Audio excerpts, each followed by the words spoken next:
Hello, everyone, and welcome to Walking Through the Bible. As we begin today's lesson, I would like you to consider the following question. Does everything that happens happen because God causes it to happen? And if so, what are the consequences of that? And if not, what are the consequences of that? It will be an interesting question that we will seek to answer as we come to Job's speech in response to Zophar's rebuke. So if you have a Bible with you, you can turn to Job chapter 12. We're going to be reading from verses 1 to 12. If you don't have a Bible, don't worry. Just follow along with us on the screen. The version that we'll be reading from is the New King James Version. So, Job chapter 12, beginning at verse 1. Then Job answered and said, "No doubt you are the people, and the wisdom will die with you. But I have understanding as well as you. I am not inferior to you. Indeed, who does not know such things as these? I am one mocked by his friends, who called on God, and he answered him, the just and blameless who is ridiculed. A lamp is despised in the thought of one who has ease. It is made ready for those whose feet slip. The tents of robbers prosper, and those who provoke God are secure, in what God provides by his hand. But now ask the beasts, and they will teach you, and the birds of the air, and they will tell you, or speak to the earth, and it will teach you, and the fish of the sea will explain to you. Who among all these does not know that the hand of the Lord has done this, in whose hand is the life of every living thing, and the breath of all mankind? Does not the ear test words, and the mouth taste its food? Wisdom is with aged men, and with the length of days understanding." We have now come to Job's third response to his friends, the final response in this first round of speeches. This response will take us through chapter 14. Remember, Zophar told Job that Job is obviously suffering because of sin, and in fact, God is being lenient, for Job should be suffering more. The solution was to repent of his sins, and the suffering would cease. Job begins his response by basically mocking his friends, or at the very least, being heavily sarcastic. What Job is saying in verse 1 is that when his friends die, it is obvious that all knowledge and wisdom would die with them, for they seem to know everything, including why Job is suffering. Of course, Job actually doesn't believe that they understand much, for he maintains his innocence and claims to have understanding too. Job had called upon the Lord frequently in prayer. He offered sacrifices. He should therefore be considered just.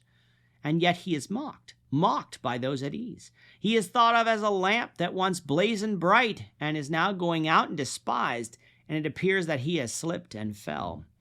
Job is basically saying that it is easy for you to cast stones at me, seeing as you view yourselves as righteous and me as wicked. But if you were in my shoes, you would see things differently. He asked them to consider their conclusions, that suffering denotes one's sin and blessings denote one's righteousness. He said the tents of robbers prosper, meaning that wicked people do enjoy their ill-gotten gains.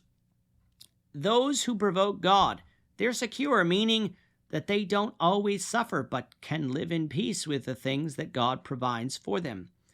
If they were to ask the beasts of the field, the birds of the air, and the fish of the sea, they would explain that God is in control of it all. How can they deny that the Lord has done this, even though Job was righteous? Because in God's hand is the life of every living thing and the breath of all mankind. He says, "Does not the ears test words and the mouth taste food?" Both of which are true. Likewise, wisdom is with aged men, and understanding comes with the length of days, age, which is also true in general, as we often can't learn some of life's lessons unless we have experience.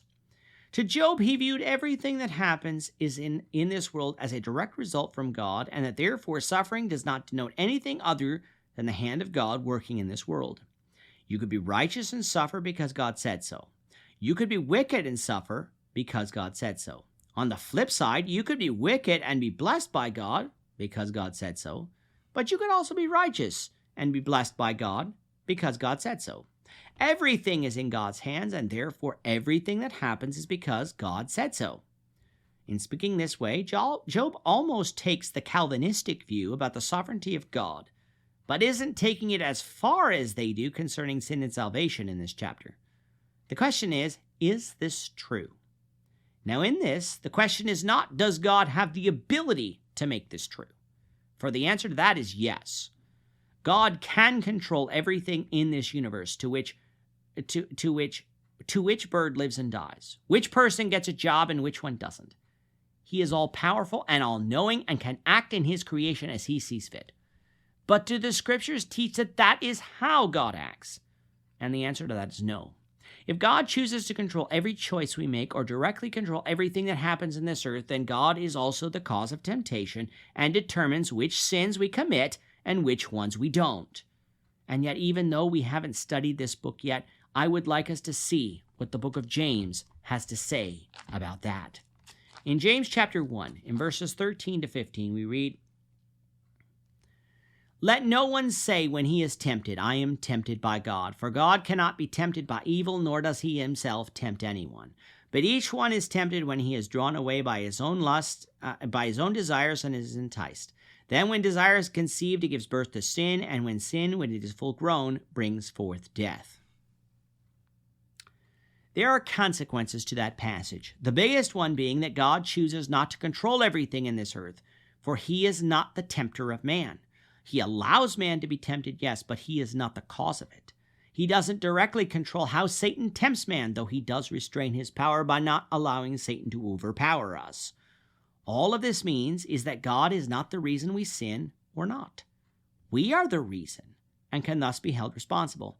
In other places like Ecclesiastes 9 verse 11, we see that God allows other things to play out as they will and does not directly control everything. For that passage says, "I returned and saw under the sun that the race is not to the swift, nor the battle to the strong, nor bread to the wise, nor riches to men of understanding, nor favor to men of skill, but time and chance happen to them all."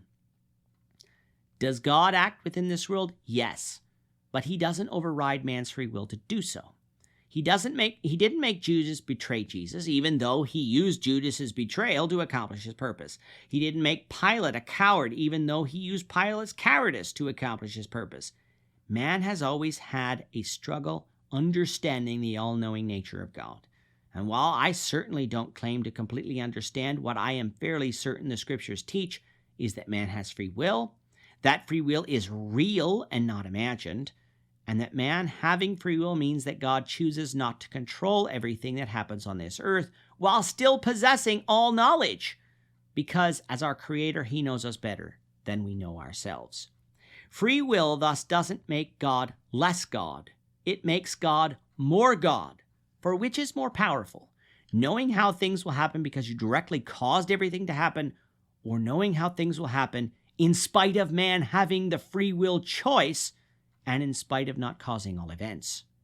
God knows everything that can be known. He knows everything that could happen, but he allows man the choice to serve him or reject him, and he allows some things on this earth to happen as they do without his direct intervention. He is not surprised by anything. Consequently, God did not create us evil. We become evil on our own. Nor does he make us become righteous, but he provided the way to become righteous through faith and obedience to Jesus by his grace. So, in his argumentation, Job's idea that God can control everything is correct, but his conclusion that therefore God does control everything, including all suffering, is incorrect. We'll continue with Job's speech in chapter 12, the Lord willing, in the next lesson. With that, our time is up for today. The Lord willing, we hope you'll join us for tomorrow's discussion of Job chapter 12, verses 13 to 25, as we continue our walk through the Bible, one verse at a time. We thank you for watching Walking Through the Bible today. If you have any questions or comments, you can leave them below.